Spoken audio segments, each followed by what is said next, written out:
Good morning YouTube, welcome back to the channel, or welcome to the channel if you're a new viewer. It is June the 9th, 20 past 10 in the morning, and I've done a bit of cardio already. I've done an hour on the turbo trainer.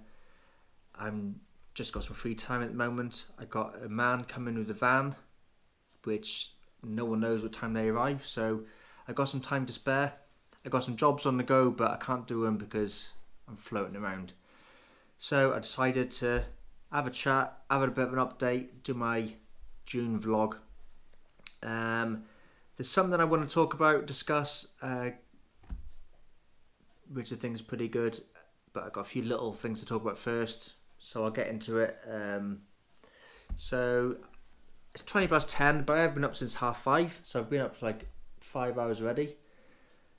I did post on Instagram stories that I was going to do 5:30 in the morning cardio. It was actually more like 7. I cheated. I was going to do it at 5:30, but then I had to check on a DIY job I did last night.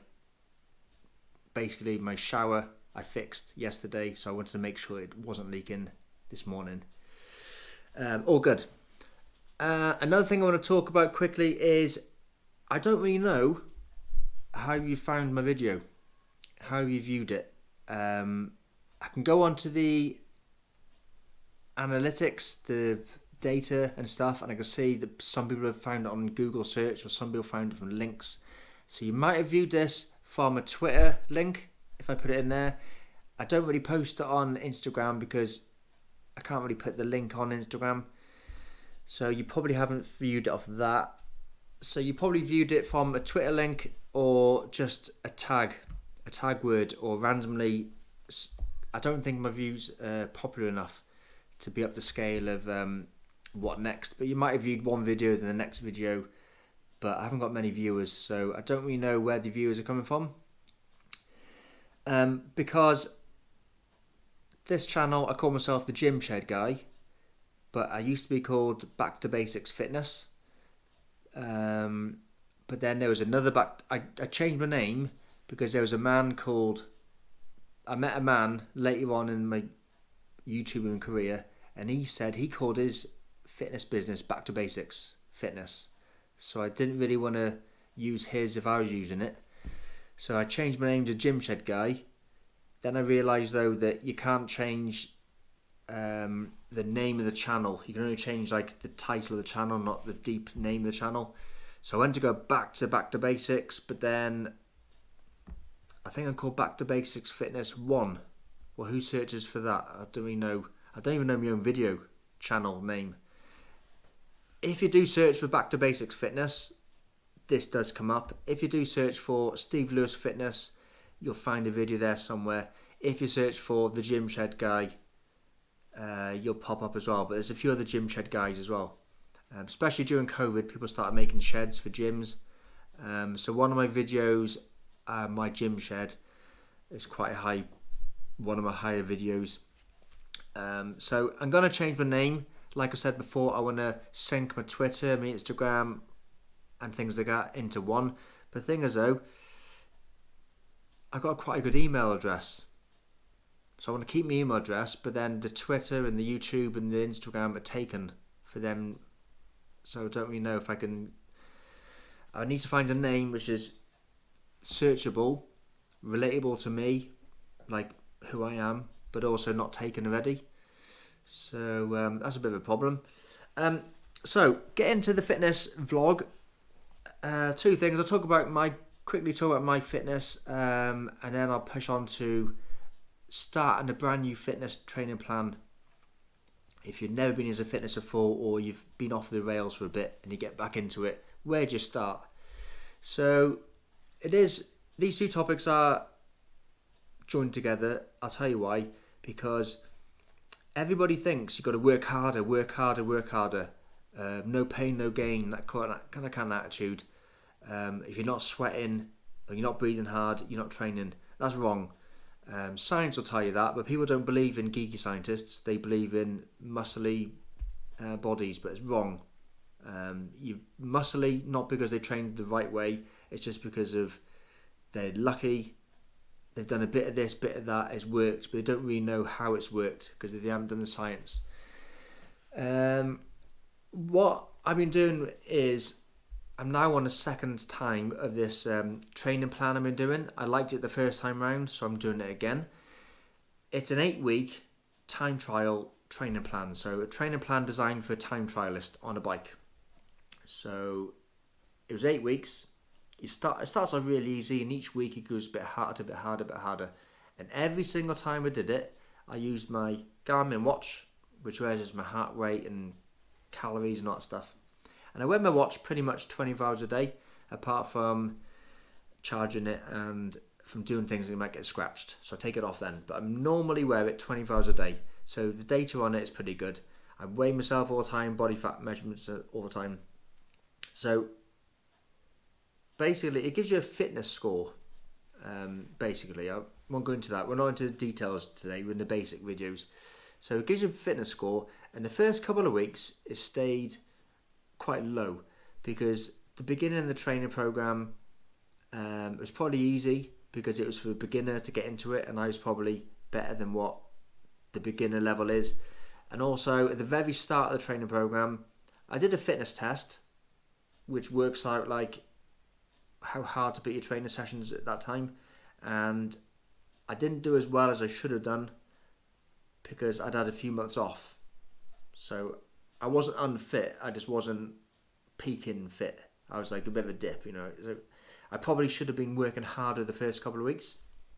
And then somewhere about the 4-week mark, it started going up and up and up. Because obviously the weeks get harder and harder and harder. And then I sort of got into the level of where I should be at, probably. So my heart rate works harder, harder, harder. And then it went up and up and up until about the beginning of May. It got quite high. And then from May onwards, it went down a bit.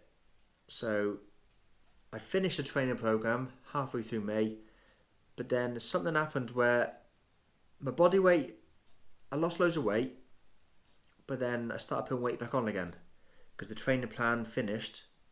So I had a week off for not doing training. So you can easily lose fitness, but the graph is sort of not fake, but it doesn't give the real story. You can't lose fitness in a week, but because your heart rate isn't high every day for the week, your watch thinks you've done less, so you've lost fitness.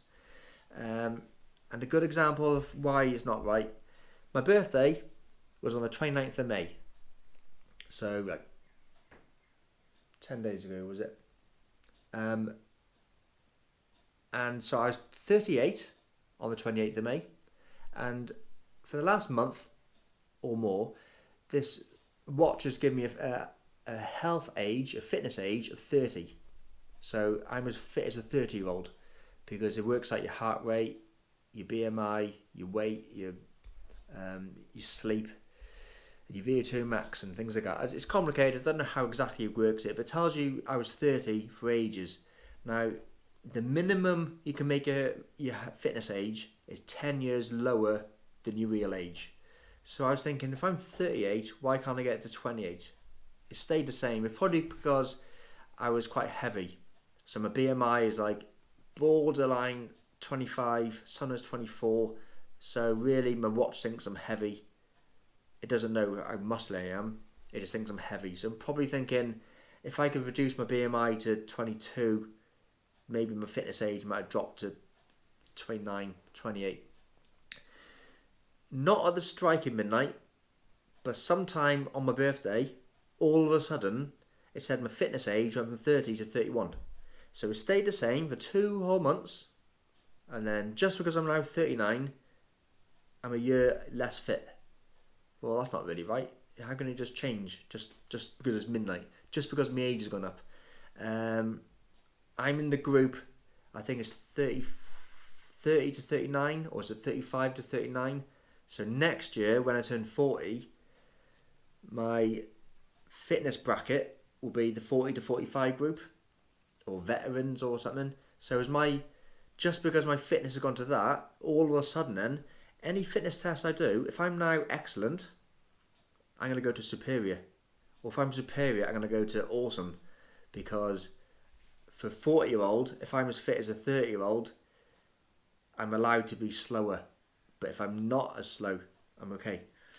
Years ago in the army, the fitness test mile and a half run was 10.5 minutes, 9.5 minutes if you're in an elite regiment. But 10.5 minutes, if you're over something like 27 or 30, I think, or something like that, you can have 11.5 minutes. Now the tests have changed now. They don't do mile and a half run; they do 2 kilometre run. I think it's just pass or fail or something. But at 39, I'm allowed to have 11.5 minutes, but I can still do it in 10.5 minutes. So if we go back 20 years when I was in my 20s, if I was allowed 10.5 minutes and I'm a minute quicker, I'm allowed that's 9.5 minutes. All good. So my fitness is going okay, but because of my birthday, I'm older. All of a sudden, things are saying I'm not as fit. But how can I be not as fit in one day? I think it's because my heart rate has gone down a bit because I had a few rest days. It's gone down a bit. So if everything's coming down a bit, my body fat percentage says up a bit. But it's all good. I know where I'm at. I know because I've had a chilled couple of weeks. I ate a bit of food. I shouldn't have, but I had a bit of food, not on a diet. So that's good. So the complicated thing is, I don't think it's complicated, but it's complicated for everybody else. Fitness, where do I start? Right, so it sounds really easy. Put shorts and t-shirt on, go to the gym. But I know a lot of people feel intimidated, anxiety is a word I don't really like, but I understand what they mean. Even for me now, I went to the gym in a hotel a week ago when I was on my birthday, and a big gym. I've been there years ago. When I was a big bodybuilder, I'd walk in the gym, not all cocky and stuff. I'd walk in and I'd do my bench press or whatever I do in the hotel gym, and I could see there's people around me looking at me, probably thinking, "Oh, look at that idiot over there." But a lot of them were looking, thinking he's muscly, and whatever. Some now and again, some people would ask me questions or look at me, or I don't know why, but they asked me like my phone number for personal training and stuff. But I live miles away, so I don't know how that's going to work. But anyway, this time I went in and I was light, skinny, no muscles or anything. I could tell people weren't looking at me because I was big, but they were probably thinking, who's this new guy? Because even though it's a hotel gym, it's also a local gym. People can go there as well, become a member. So even I felt a bit, I wasn't nervous, but I felt like the new guy. And I felt like there's eyes looking at me. Who's this over here? Who do you think he is? But they don't know what I know, that 5, 10, 15 years ago, I was muscly. I was like Mr. Britain type bodybuilder. Mr. Wales, actually, I was. So I knew in my mind, actually, you are bigger than me at the moment, but I was massive compared to you. But I wasn't judging. I was just saying that they don't know who I was if I showed them a photo. So they shouldn't judge me, just like I shouldn't judge them. Just like nobody should judge you. If you want to go to the gym and it's your day one, and you're nervous and you're embarrassed, and obviously we're talking now about fitness, you are either skinny, anorexic, bulimic, underweight, or you just don't like how thin and lean you are, or you are overweight. Obviously you wouldn't be asking for my advice and looking at the video and into fitness. So you've got to be honest with yourself, say it out loud. You're either in the bracket of fat, skinny, or just unfit, or you're not strong, or you're not something. That's why you're there. So you go in, but what do you do? So you need to know what to do, because just say you've only got an hour, or hour and a half, or whatever it is, 3 times a week, 4 times a week, whatever it is. By the time you travel there, if you can get it, so you know what you're doing, you got your plan, you're not messing around with your gym bag, where's my keys, where's my locker, where's my this. Don't mess around, get in there. You'll save 10-15 minutes, so you got more of the hour to do what you should be doing. So if you know you're going to go to the gym on Monday at whatever, pick a time, I don't know, 10 in the morning, and it takes you 15 minutes to get there, so you need to leave at 1:45. if you can leave a bit earlier than 2:15, nice one. But if you can just say like you've dropped your kids off at playgroup or you've just finished work, so you leave at 9:45, you get there for 10 o'clock. Doesn't have to be 10. Doesn't have to be 10 o'clock. Why do people go to the gym from 10 till 11? You can go at 9:55 till 10:55. You don't have to do an hour. Training sessions haven't got to be an hour. They take as long as they take. It's just they say an hour because personal trainers charge you by the hour, or gym classes are per the hour, just so they can make their timetable 10 o'clock so everybody arrives at the same time. If you're doing it by yourself, start any time you like. You don't need a watch. You don't need a time, but whatever. We'll just say you drive 15 minutes to the gym. You get there. It takes you 5 minutes to get ready. What you're going to do is the night before, pack your gym bag if you need a gym bag, or pack your clothes out ready. Put them on a chair, hang them up. You know you're going to put this top on, these shorts on, these socks, these trainers. Or if you're wearing them there, they're ready to go on. If you're going to change when you get there, put them in your bag. If you're going from home, I'd probably put the clothes on first and then put your changing into clothes in your bag. So when you get there, you jump straight into it. Don't mess around when you get there. Get out your car, straight in. Obviously sign in or say hello and wave your ID card or scan in. Go in, go to the toilet. Obviously put your bag in your locker or whatever setup the gym's got. Get it all the way. Don't go in the change room and put talcum powder on and put your gloves on and take a photo and go to the toilet, and you're wasting time, and then you're not getting motivated, and then you've only got an hour. What's going to happen is time's going to be up, and then you'll be like, oh shit, I'm not going to do what I should have done. So get there, get in there, you're ready to go. You need a gym plan. So gym plans aren't amazing. They're not like magic. If someone's got a personal trainer, and they've got a plan. I got a coach. I got a plan. It's not. There's no good plan. There's just a bad plan. A plan can just be a blank bit of paper, an envelope, any bit of paper. It doesn't going to be fancy. £1,000 you paid for laminated in a file, printed out, all the pictures and stuff. It doesn't got to be that. It could just be a tissue. Not really a tissue, you can't really write on a tissue, but any bit of cardboard, an odd envelope. Get a bit of envelope and you write down what you're going to do today. You need to write it down. First of all, you don't need to write down what you've done, you need to write down what you're going to do. So when you get there, you know what to do. In your mind, you need to have a backup plan, because if you're going to go on machine number 1 and someone's on it, if you go to a big gym, fair enough, there's probably 2 or 3 or 10 the same. If you go to a small gym, if that's the only machine there is, you can't wait around for that guy to get off it. You can't be rude and say how many reps you got left. He's on it. Think of something else to do. So if the treadmill's taken, go on the cross trainer. Obviously, if you're going to do a marathon and you need to get miles in, well then really, you should have just gone outside anyway.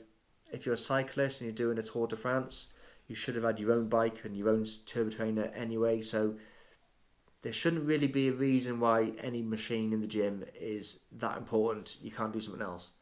So if it's chest day, for example, and the bench press is taken, do some flies, do some curl, anything. You could do curls actually. I was going to say curls because they're not thinking about machines, but anything, because that could be an exercise before the chest, which makes your chest muscles a bit tireder, or the biceps tired, so your chest will work harder when it's doing the chest. I don't mean don't do any machine. Obviously do a machine which is relevant for that training day. So if you're going to do a chest day on Monday, let's talk about chest then. If you're going to do bench press and the bench press machine's taken because it's Monday and everyone does chest on Monday, you could do your triceps before, because a lot of people do triceps and chest. That way, when you come to do your bench press, your chest has to work harder because your triceps are tired. You could do flies, you could do cable flies, you could do the pec deck, or the press, or the Smith machine press, or the dumbbell incline press, or the dumbbell curl, or if the benches are taken, you could do a lying one on the floor. You could do a bit of shoulders. So do something, but so have it written down first, and then have a backup plan in case that plan is taken, like I said. And then we write it down, because next week you need to see what you did last week. There's no point of writing things down on your bit of paper just to chuck it and never read it ever again. The whole point is to keep it. So in 5, 10, you don't really need to keep it for 10 years unless you're an Olympic athlete, and then you would go back and look at your Olympic training schedule, what you did the last 4 years ago. I did read about big bodybuilder Dorian Yates, for example. I think he had all his diaries. Probably every big bodybuilder, they might have every book. If they've done 10 Mr. Olympias, they might have 10 training books of all the years they've done it, with a diet in it, and so they know exactly what worked last time, so they'll do it again, or what didn't work last time, don't do it again. Same as you. If you're doing your chest on Monday, what did you do last Monday and the Monday before? So should be progressing. So if you did 50 kilograms last week, you might want to do 55 this week. If you did 9 reps last week, you might want to do 10 reps this week. If you did 4 sets, you might want to do 5 sets. You should have a little note on it saying this was easy or this was hard. So maybe you want to do less sets or less reps, or faster or slower, or this machine I didn't like, I won't do that one again, I'll do that machine. Or this machine I put the seat on number 5 pin or number 6 pin, or I used these handles or these grips. On the treadmill I did this speed and this distance and this incline. So you know what you did last week, you know what you're going to do this week, and then you log it so you know what you're doing next week. So the plan hasn't got to be an amazing plan. As long as the personal trainer is qualified and give you a plan, it will work. Even more so, if you're a real beginner and you've never done fitness before, the first time you do that plan, you'll probably make loads of gains. So then after 6 weeks or 10 weeks or 12 weeks or 20 weeks, whatever the plan is, you would have gained, say, 25% of muscle or fat loss or fitness somehow. You'd have gained in whatever gain you're trying to make. And then now and again you might see a graph of trainers or coaches, and I say my training plan is the best because 95% of all my clients have improved by 25% over a 12-week diet. Well, that's not really true, because in the first 20 weeks everybody would have improved anyway because they weren't fit. So what you really should do is get everybody up to basic fitness where they're not improving anymore. Then if you can make them go from there to the next step, then you've improved them. If you've gone from really fat to a little bit of fat, there's nothing to shout about. If you've gone from a little bit of fat to good, that's okay. If you've gone from good to excellent, then that's something to shout about. So some of the figures are a bit dodgy. Be careful when you're buying personal trainer plans and someone says, all of my clients improve. Everybody will improve whatever you do. And if you've changed 20 things in your life, you don't know which one of them 20 things changed. So how do you know? If you've started taking pre-workout, and you started taking protein, and you cut out smoking and drinking, and you started to walk every day, and you've had 2 sugars instead of 3 sugars in your coffee, but you have 5 coffees, not 10 coffees, and you reduce your portion size, which one is it? Because I did read and commented on a post about a week ago. Someone said eggs. I'm not sure if they said they've cut out eggs or they've added eggs. But either way, they said, oh, my diet's really good because I've eggs in or out, and I've also done this other stuff. I said, well, that's not the eggs then. You can't just say it's eggs because you've also done training and you've also done a diet. So be careful as well. You can't change more than one thing at a time and then say it was that one thing, because it could have been another thing. If you've obviously eat a bit less and you train a bit more and you smoke a bit less and you drink a bit less and you drink more water, you are going to get a bit fitter. a little bit. Then the next 4 weeks, you might get a bit fitter, a bit less fitter. Like, you're not going to go downhill, but you won't go as good, and then you won't go as good. So that's why you need a plan to jump again, and jump again, and jump again. To rechange it, make it a bit harder, and we go again. The problem is, where do you start? How do you know what to do on day one? I can't tell you what to do because I don't know you. So really you need to have, it's very boring, it's legal because it's in case someone gets injured and stuff, but a personal trainer really should be sitting you down and having a conversation. So first of all, you do the forms where you do the PAR-Q form. That's just a form where it says, I've never been injured, I'm not injured, and I'm fit enough, I can exercise and I can train. There's no reason why the doctor says I shouldn't be exercising. Waivers don't really work because I'm sure if you get injured, you could probably still sue the person anyway, but it's a form to say that you all agree, you want to exercise, the trainer's going to tell you to exercise, don't cry because you made a sweat. Hang on, 1 second, I think I hear a van, is that for me? 1 second.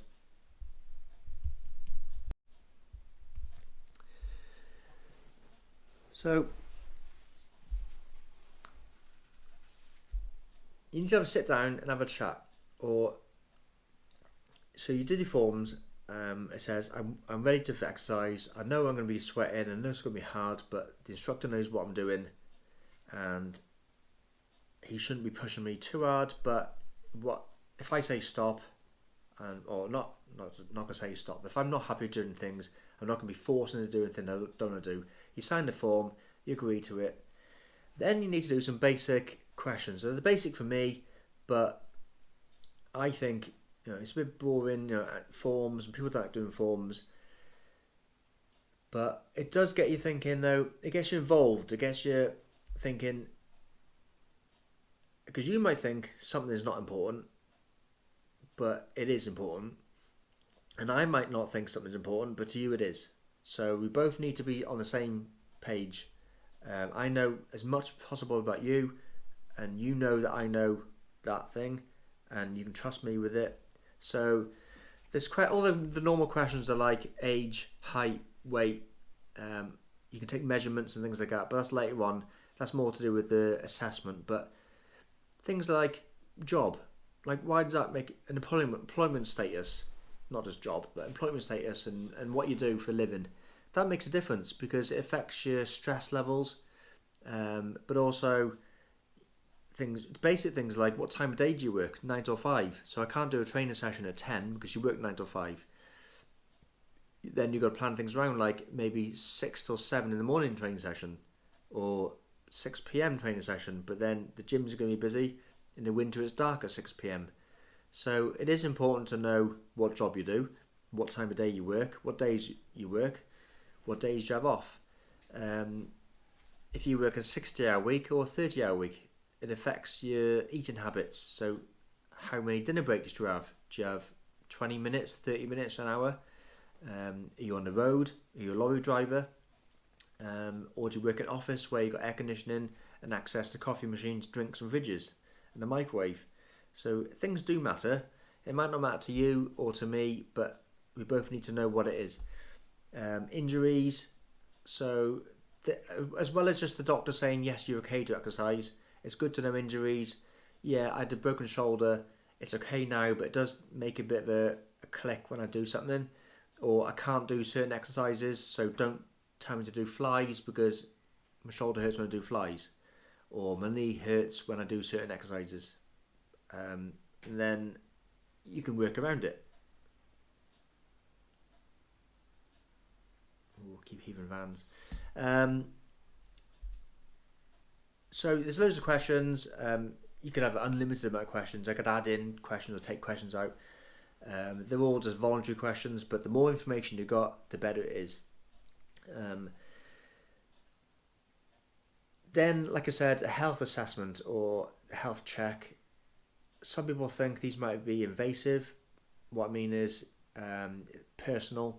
So you've got to be a bit personal because it's personal training, but then it is private. It's confidential, but everything's voluntary. So obviously, if it's something you're not comfortable with doing, then you don't do it. But there is a reason why certain things are done. So like height. Why does it matter how tall I am? Well, obviously it matters for gym machines because actually it's not obvious. Some people might not know. If you're only short and you go to a gym with a bench press, but the bench press is quite a big machine, you might not be able to get your feet in the right positions because you're stretching. It's going to be a bit difficult to reach up and grab like the lat pull down machine and things like that. So even if you send a video online to a virtual personal trainer online, they need to understand why you're not doing exercise and why it might look daft and why you're doing it silly. If you're 7 foot tall or 5 foot tall and you're doing a squat or a deadlift from the side, it's going to look a completely different exercise because of the angle of your legs and things like that. So you need to know height, but also the trainer needs to know the height if they're going to work out BMI or calories and diets and things like that. So it depends what app they're using. They might need to know the height and the weight to work out BMI and put it into blood pressure charts, or so they need to know the height and the weight. Some people do weight in stones or pounds or kilograms. Like for example, BMI is probably worked out in kilograms. I like to work out in pounds just because there's more increments. So it goes up in £1, £1, £1. If you're doing kilograms, you've got a bit of a jump. So basically, there's about £2 in a kilogram.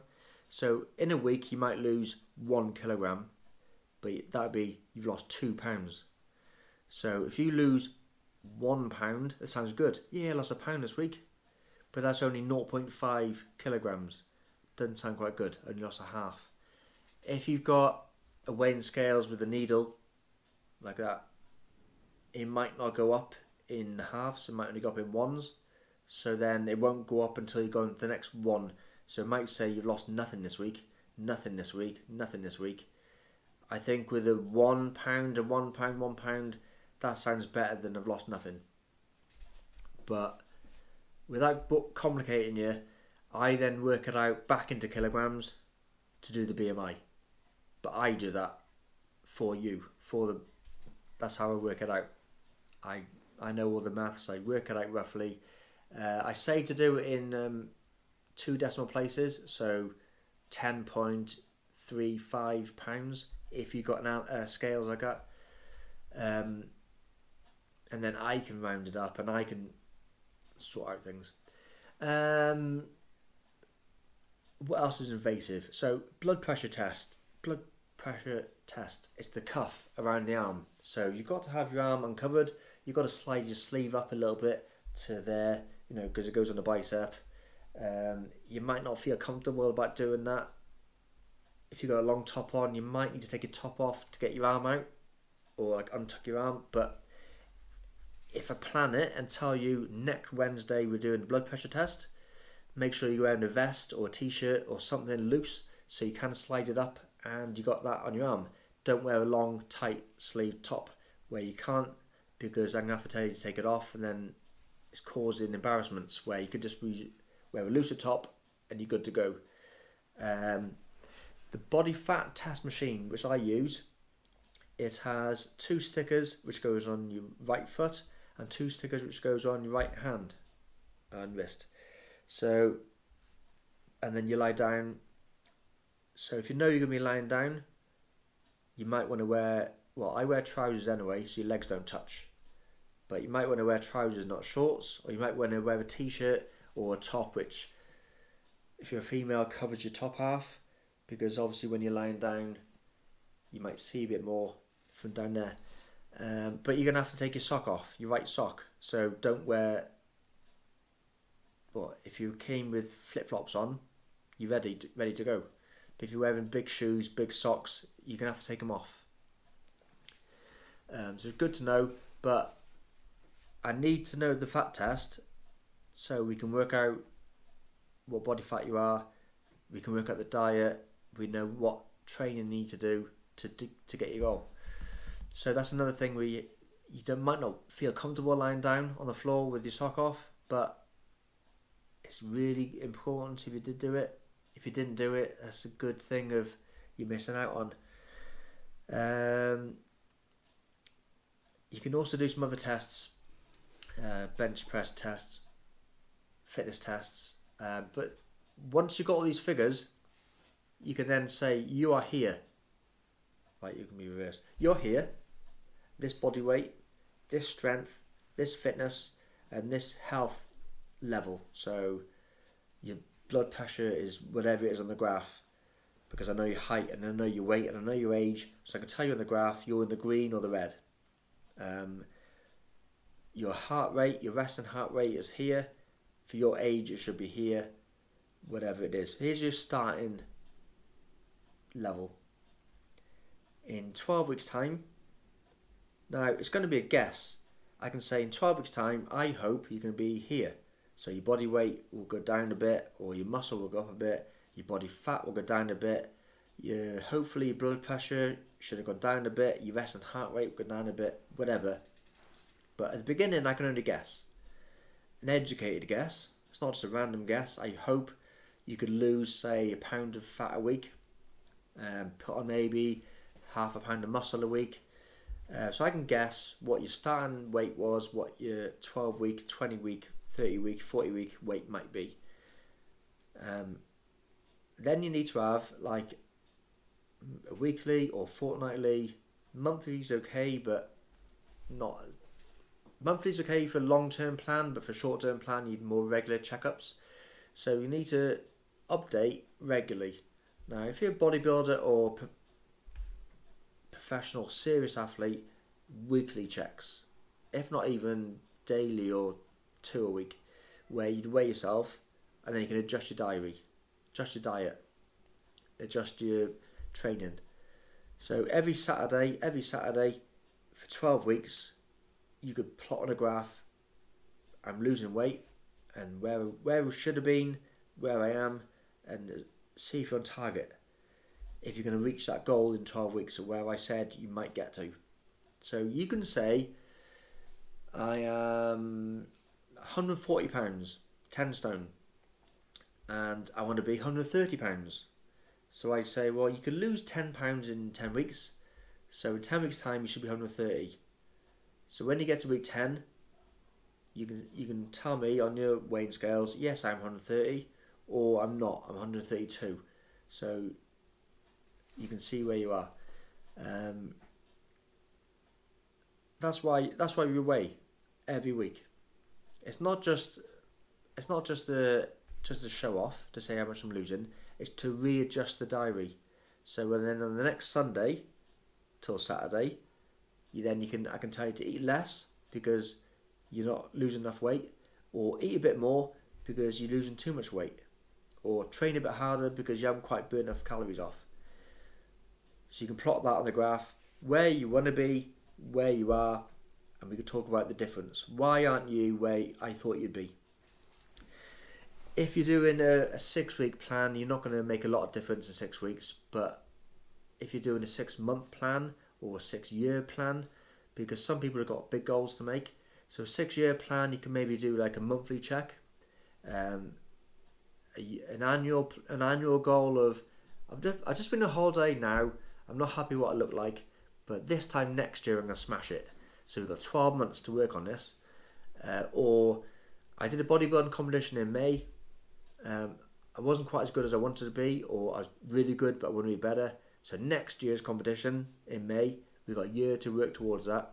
So we'll spend 6 months working to get bigger, and then 6 months to work to burn the fat off and get show ready, and polish up. So you might want to do monthly checkups for the first 6 months because they're not that important, and then gradually bring them closer and closer and closer. So every week, but also though, these checkups, they're not as in depth. So at the very start, you do all the tests, all the questions of all the things. Each week, I don't need to know as much stuff. All I need to know is, what's your body weight? Have you lost weight? Are you doing what you said you should have been doing, like eating the diet, smoking less, drinking less, and whatever. Yeah. Well done. Next week, do this. Maybe once a month, actually meet up and see each other, and then do the measurements again. So measure the biceps, the waist, the chest, the neck. Measure the weight again properly, do the body fat test properly, and every month do it for real. The training plan, probably change it. Depends what plan you've got, depending who you are, but every 4 weeks maybe improve it. So you can't just change it weekly. Pause that minute. No, you change it weekly, but you don't completely revamp it. So, example of this, I used to work with a group of lads, and every single time I used to speak to them, like every week or so, it felt like they were always trying different training plans. So they were doing German volume training, 10x10, 5x5, 6x6. They were doing Russian training and then barbell training and this and that. Because every week they were buying Bodybuilding magazine or Flex magazine or bodybuilding.com, and then they were changing the training program too much. You've got to do a whole training program, even if it's a 10-week training program, probably twice to see if it works or not. Just like I said at the beginning, the first couple of weeks, you're probably just getting into it. You're learning of what exercise I'm doing, but I probably started off too easy. So the first couple of weeks are wasted. So you're not actually getting into it until week 3 or 4. So you've only got 6 weeks of actually training. Then the next time you start off it where you should be, and then 10 weeks of improving. So really they need to give a good go of doing it a couple of times through. But when I say like every week you do change, because what you might do is, if you want to be you do a marathon in 6 months time, so every week you could say for next month, every week do 3 miles, 4 miles, 5 miles, and then in 4 weeks time I'll have a look how fit you are, and then we'll do it again, 3, 4, 5, but this time faster or less rest or up a hill or down a hill. And then the next 4 weeks do it again, 3, 4, 5 miles, but faster again, working this heart rate again, whatever it is. I could say to do bench press, add a set. So let's go into detail about the training program. I'm just saying though, you keep to the plan for like 4 weeks, then every 4 weeks reassess it, and then you can revamp it. But don't change it every week. Like, don't go off track every week. Don't think it's not working because you weighed in again on Saturday and it hasn't worked. Believe it, it will change. It does go up and down. Even if you're on a diet and you're trying to lose weight, your weight will go down in 1 week and then go up 1 week. For example, like I said, my weight was coming down at the beginning of May. Something's happened where I finished my training program and I've gone on to a new training program. The first couple of weeks of the new plan aren't as hard as the last couple of weeks of the last plan. So obviously my training intensity and volume and hardness has gone from being really high 1 week to quite easy the next week. And if I'm still eating the calories which I needed for the harder weeks, and I've gone to an easier week, obviously I've got more calories than I need. I'm not burning them off, but I'm probably still thinking I need to burn them off, eating them. So you're going to put a bit of weight on. But that's okay, because you're going to rest, you're going to recover, it's going to go up a bit, but it's going to come down a bit. As long as in your plan, you've written it down, you've weighed yourself, you see your weight's gone up, you understand that on that week, it was an easy week, you ate a bit more, you trained a bit less, it's okay. Stick to the plan. The trainer should have added that week in to allow for rest, because you're going on holiday in July, you got christening in September, you got Christmas in December, you got Easter. You can add them things in and it's okay. It's not cheating because it's in the plan. It's only cheating if it's not on the plan. If you're allowed a rest day or a treat meal, it's not a cheat meal because you've allowed it. It's a treat meal, not a cheat meal. It's not a cheat day, it's a rest day. You're supposed to rest. If anyone says work harder, don't rest, or it's still your set, no, you rest. You just do enough exercise to achieve a little bit of gain. You just do enough diet to achieve a bit of loss. Just enough. If you smash the diet and don't eat anything, yeah, it'll work for a week, 2 weeks. Give it 3 or 4 weeks or 4 months, you'll crash and burn. You won't be able to train as hard, you won't be able to think as hard, you won't be able to exercise, and you'll, in the long run, you have health problems, but you will feel tired as your calories go down and your carbs go down and your water goes down. You can't keep going less and less and less. At one point, you've got to have a rest, reassess, start again. But I'm just trying to emphasise how important with the way I do training. Everybody just wants to go straight to the gym and smash the gym and let's get training and I want to get smashed, and they expect a personal trainer to just go outside and shout. They want to go to the park and shout and be sweaty and an hour, and at the end of it feel absolutely knackered and their legs are hurting and they can't walk till Wednesday. That's actually wrong. You shouldn't be doing that. If you can't walk till Wednesday, it means you didn't do any exercise on Tuesday. And then even on Thursday, your training's not going to be as good. If you do just enough to get a bit of a gain, you won't feel like you're doing anything, but in the long run, you will get fitter, faster, for longer, and better.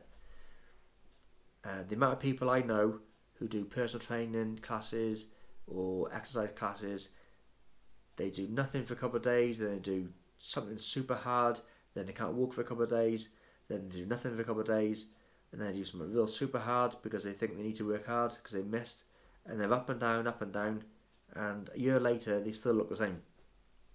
The people who just plodding along, chipping away, doing a bit, every week go a bit further, a bit faster, they're the ones who are the ones you want to be inspired by.